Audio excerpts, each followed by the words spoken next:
जड़ है ना, वो इच्छा है। तुम इच्छा करोगे तो बुराई आना शुरू। मोटिवेशनल सेल्फ हेल्प बुक क्या बोलती है? इच्छा करो तभी तो कुछ कर पाओगे। बोलते बोलते इच्छा ही मत करो तो वो सब मिलेगा जो तुम चाहते हो। इच्छा नहीं करो। कृष्ण भी बोलते हैं इच्छा मत करो, या इच्छा कर रहे हो तो ऐसी करो कि उसको पाने के लिए जमीन आसमान एक करना पड़े, करेंगे जमीन आसमान। और कृष्ण ऐसी करते हैं, जमीन आसमान जो चीज सब सोचते हैं उसको पाकर ही दम देते हैं। जो भी चीज सोचते हैं उसके लिए कुछ भी करना पड़े करते हैं। इसलिए मैं इसलिए बोलता हूँ कि बायोग्राफी आपको पढ़ना चाहिए, वो कभी जिंदगी में हारते ही नहीं। जैसे हनुमान जी कोई काम हाथ में लिया तो उसके लिए कुछ भी करना पड़ेगा, कुछ भी, फिर पीछे नहीं आना। आपको सीखना चाहिए। छोटे मोटे लोगों को मत देखो कि इन्होंने जो काम हाथ में लिया उसके लिए कुछ भी करना पड़ेगा करते हैं। इच्छा किसी भी चीज की नहीं करते। तो हनुमान जी चाहे तो पूरे वर्ल्ड पे अधिकार कर लेते हैं, तो वो करते ही नहीं। उनको पता है साहब है यार मेरे पास, क्या है इनकी चिंता, जब चाहूंगा छुट्टियां नहीं लगेगी इस पूरे ब्रह्मांड को मेरा नौकर बनाना। और वो करेंगे नहीं क्योंकि उनको कुछ माना ही नहीं। जिस व्यक्ति की इच्छा नहीं हो तो शहंशाह ही है ना।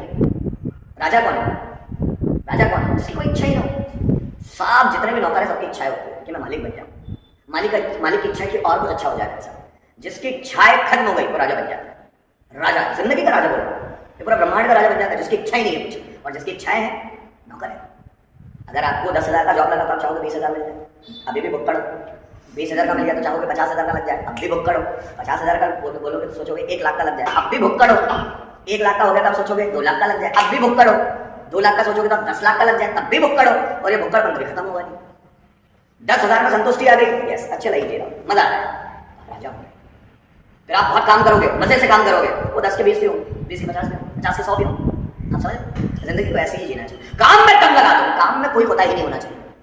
काम में पूरा दम लगा, भले उसका रिजल्ट मिले या ना मिले। याद रखना, हो सकता है कि रिजल्ट आपको इस फील्ड में ना मिले और दूसरी फील्ड में जरूर मिलेगा। मेहनत कभी भी खाली नहीं जाती। आपने कर्म किए हैं उसका फल निश्चित मिलेगा, आपके हिसाब से नहीं मिलेगा।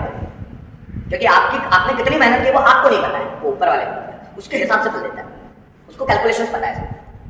इसलिए इतना करो, किसी भी काम को आप लेकर बैठे ना उसमें पूरी जान लगा कि आपसे अच्छा काम कोई कर ही नहीं चाहे। कोई भी आपसे अच्छा काम करना ही नहीं चाहिए, इतनी जान लगा। ऐसा नहीं कि इसमें मन लगता है तो उसको कर डाला, इसमें मन नहीं लगता है तो उसको नहीं किया, ऐसा मत करो। ये नॉर्मल लोगों का काम है। जिसको में मन लग रहा है तो बहुत अच्छा कर ले, जिसमें मन नहीं लगा नहीं। मन नहीं भी है तो भी उस काम में जान डालने की कोशिश करो। सीखो उस फील्ड की बारीकी। अगर आप किसी फील्ड में चले गए, उस फील्ड की बारीकियां सीखो, खुद ब खुद आप उस फील्ड के राजा बन जाए। ऐसे ही करना चाहिए, ऐसे ही पढ़ना चाहिए। अब इंग्लिश सीखने में आलस आती हूँ, मैंने कितने सारे रूल्स पढ़ाए, कितने सारी ग्रामर पढ़ाई, आलस ही आती है। क्या पढ़े, क्या नहीं पढ़े। समय कम पड़ जाए तो आप पढ़ने लगे, क्योंकि हम करते नहीं, मन से इच्छा ही नहीं आती, सोचते बस हो गया। अब मुझे भी तो सालों लगे पढ़ने में, पर मैंने कभी सोचा नहीं था कि मुझे बहुत अच्छा टीचर बनना है इसलिए मुझे पढ़ना है। नहीं, पढ़ने में मन लग रहा है, पढ़ते चला गया, चीजें आते चले जाती है। आप मन तो लगाओ, फल की इच्छा मत करो कि मुझे बहुत आ जाएगा इसलिए मुझे पढ़ना नहीं। सिर्फ काम करते रहो, सब आने लग जाए, सब धीरे धीरे सब आ जाए। बूंद बूंद से भरा बनता है, बूंद बूंद तो करो। इकट्ठा सोचते बाल्टी से भर लो, ऐसा थोड़ी चले। बूंद बूंद से भरता है, बूंद बूंद से भरने दो। और जो चीजें धीरे धीरे आती है वो परमानेंट रहती है। जो चीजें जल्दी आएगी वो जल्दी चली भी जाएगी।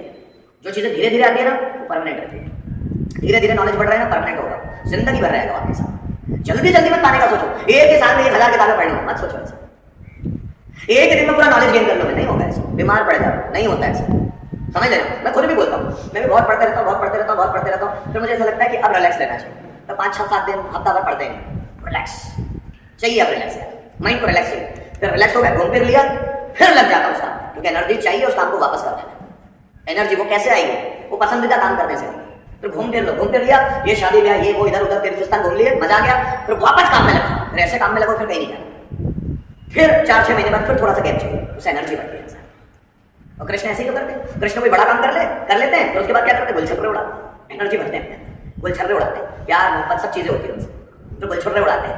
अब आप उसको गुलछर्रे बोलेंगे आज के वे में, फिर वो गुलछर्रे उड़ाते हैं, फिर एनर्जी से भर जाते हैं। फिर कोई नया काम हाथ में लेते हैं और फिर वो काम करने लग जाते हैं।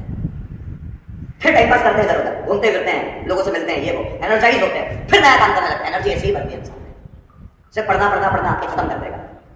कोई भी चीज अति सर्वत्र वर्ज्य, कोई भी चीज की अति हो रही है वो खत्म कर दिया, चाहे वो पढ़ना ही क्यों ना, वो खत्म कर देगा। समझा मेरी बात? कोई भी चीज की अति नहीं होनी चाहिए। बहुत ज्यादा अति हो गई है, सरदर्द करने लग गया, फ्रस्ट्रेशन हो रहा है, छोड़ दो उसका हफ्ते 10 दिन, फिर वापस नए ट्रैक पर लग जाओ।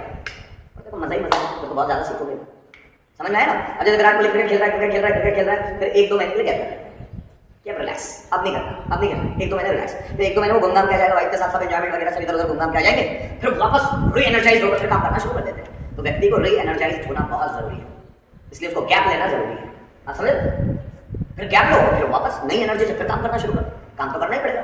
आपको ये समझ लेना कि दिन में 8 से 10 घंटे आपको काम करना ही, अपने फील्ड में काम करना ही। हाँ, लेकिन सिर्फ पढ़ने के चक्कर में अपनी लाइफ बर्बाद नहीं करनी है, क्योंकि आगे जिस अनएक्सपेक्टेड चीज के लिए आप पढ़ रहे हो वो पता नहीं होगी कि नहीं, और हो भी गई तो पता नहीं आपको खुशी मिलेगी कि नहीं।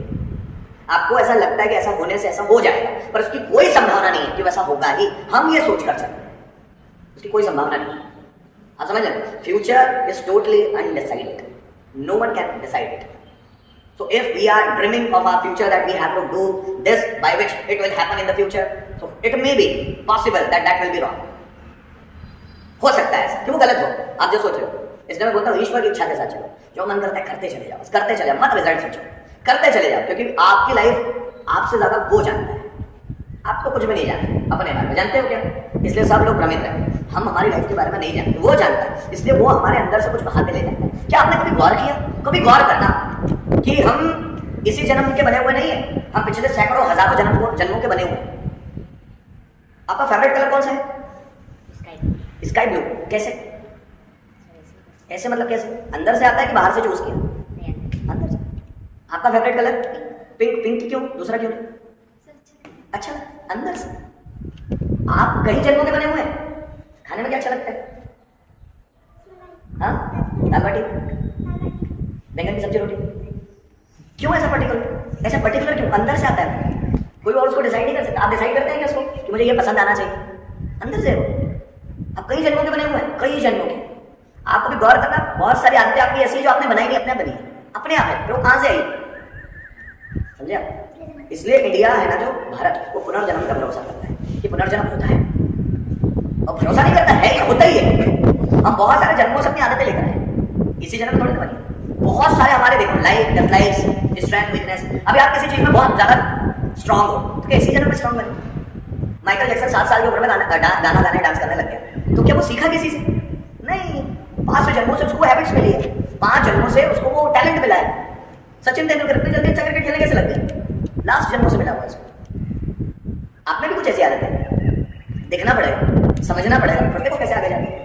हाँ, या एक अनुभव मुझे जरूर बताइएगा, जब भी आप ऐसा कोई काम करते हो जिसमें आपका मन लगता है, तो आपको एनर्जी लगानी पड़ती है या अपने आप लग जाती है? अपने आप। कोई ऐसा काम जो आपको पसंद नहीं है लेकिन आपको करना पड़ता है, तो एनर्जी खत्म हो जाती है, एनर्जी बढ़ती है? आपको जो काम कर, मतलब जो आप करना नहीं चाहते लेकिन आपको करना पड़ रहा है, तो क्या होता है? एनर्जी घट जाती है, खत्म हो जाती है। आप देखना, आपका माइंड डिस्टर्ब हो जाता है, ऐसा लगता है थक गया हूं मैं आज। पता है क्यों? क्योंकि वो काम आपके अंदर से नहीं आ रहा, और जो काम आपके अंदर से आ जाए आप उसमें थक गए, क्योंकि वो आपका मन चाहता है कि यही काम हो जाए। तो जब आप अपने मन के हिसाब से चलते हो तो मन आपको एनर्जाइज करता है, जा कर ले आप अपने मन से, लगा ले पूरी ताकत, और वो फिर वो एनर्जी इतनी आती है, वो खत्म ही नहीं होती। तो लोग बोलते हैं, अरे यार ये 72 घंटे मूर्ति को कैसे तराश लेता है, ये 70 घंटे किताबें कैसे पढ़ लेता है, ये इतना लंबा 12 14 घंटे कैसे पढ़ लेता है? अंदर से आ रहा है, बाहर से थोड़ी ना अप्लाई हो रहा है। हम बाहर से अप्लाई करते हैं, तो जो भी व्यक्ति बाहर से अप्लाई करता है उसकी एनर्जी खत्म हो जाती है। अगर चाहते हो कि फुल एनर्जी से भरे रहे, अंदर से आने की वेट करो, वो जल्दी नहीं हो जाएगा ये सब, 1-2 दिन में नहीं होता। अब आपको सोचना है कि आज मैं सोचो आज मुझे मिल जाए, सालों लग जाते हैं अपने आप को जानने पहचानने में इंसान। तो जब आप अपने मन के काम करते हैं, देखो कैसे एनर्जी से भरे रहते हैं, जैसे एनर्जी से। और जब आप अपने मन के खिलाफ काम करेंगे तो खत्म हो जाएंगे। और ज्यादातर लोग खत्म आपको आसपास इसलिए दिखते हैं क्योंकि अपने मन के खिलाफ काम करते हैं। वो जॉब भी अपने मन के खिलाफ कर रहे हैं, वो बिजनेस भी अपने मन के खिलाफ कर रहे हैं, वो पढ़ा भी अपने मन के खिलाफ है, तो ना उनको आपको नजर आ जाएगा कि उनको मजा नहीं आ रहा। आप देखना किसी मजेदार इंसान जो अपने काम में बड़ा मजा आ रहा है, दिखने में लगा नॉर्मल सा लगती है, उसके काम में वाह मजा आ रहा है, हमको दिख जाता है कि इसको काम में मजा आता है, इस बंदे को, इस बंदी को काम में मजा आता है, वो दिख जाता है, दिख जाएगा। और जिस भी व्यक्ति को काम में मजा आता है, तो जो उस काम में उसके साथ एसोसिएट लोग, उसको भी बहुत मजा आएगा, बहुत मजा आता है। तो मजा आएगा ही, मजा चाहते हो जिंदगी भर, तो जिंदगी बहुत अच्छे से तो अपने मन के हिसाब से। मैंने आपको बहुत तरक्की दिलवा दी, पर ज्यादातर लोग मानते नहीं, उनको लगता है कि हमको टारगेट बनाने चाहिए, हम टारगेट बनाएंगे तभी तो, टारगेट बना लो, अचीव भी हो जाएंगे, इसकी कोई गारंटी नहीं है कि you will be called successful, you will be called happy, there is no guarantee of it. इसकी कोई गारंटी नहीं कि आप हैप्पी हो जाएंगे, आप सक्सेसफुल हो जाएंगे। आप जो चाह रहे हो मिलका मिल भी जाए, जो आप चाह रहे हैं कि मुझे ऐसा हो जाना है, मुझे डॉक्टर बनना है, बन भी गए, हो सकता है फ्रस्ट्रेटेड डॉक्टर बन जाए। जैसे बहुत सारे लोग हैं फ्रस्ट्रेटेड सोसाइटी में, तो डॉक्टर तो है लेकिन कैसे फ्रस्ट्रेटेड, वो पेशेंट से बात नहीं करते, बन तो गए, टारगेट तो बनाया था।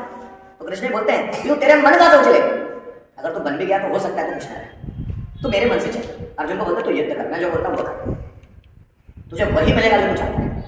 मैं जो बोलता हूँ फिर बोलता हूँ, तो अपना दिमाग लगाना। ईश्वर भी ये बोल रहे तुम अपना दिमाग लगाना। कृष्ण भगवत गीता में ये कहने की कोशिश कर, तुम तुम्हारा दिमाग, तुम मेरे हिसाब से चलो। मेरे हिसाब से चलना मतलब मन। अर्जुन बुद्धि लगा, तुम ऐसा कर लो तो ऐसा हो जाएगा, ऐसा कर लो तो ऐसा कर लो, ऐसे से ऐसा हो जाएगा, हम लोग बुद्धि लगा। और कृष्ण बोल रहे मेरे हिसाब से चलो। कृष्ण मतलब क्या? आत्मा। आत्मा बोलती मेरे हिसाब से चलो, मैं तुझे ले जाऊँगा जहाँ तू जाना चाहिए, जिससे तुझे नाम, यश, पैसा सब कुछ मिलेगा तुझे। तो मेरे हिसाब से चल, मन के हिसाब से चल। मन मतलब क्या? मन, आत्मा, ईश्वर। तो मेरे हिसाब से चलने तुझको सब मिल जाएगा, लेकिन तू खुद की बुद्धि लगाएगा तो नहीं होगा, क्योंकि तुझे पता ही नहीं कि तू चीज़ क्या है। समझे मेरी बात? इसलिए ज़्यादा बुद्धि मत लगाओ, इसलिए पढ़ो, समझो चीज़ों को, फिर बुद्धि लगाओ। चल बढ़े आगे।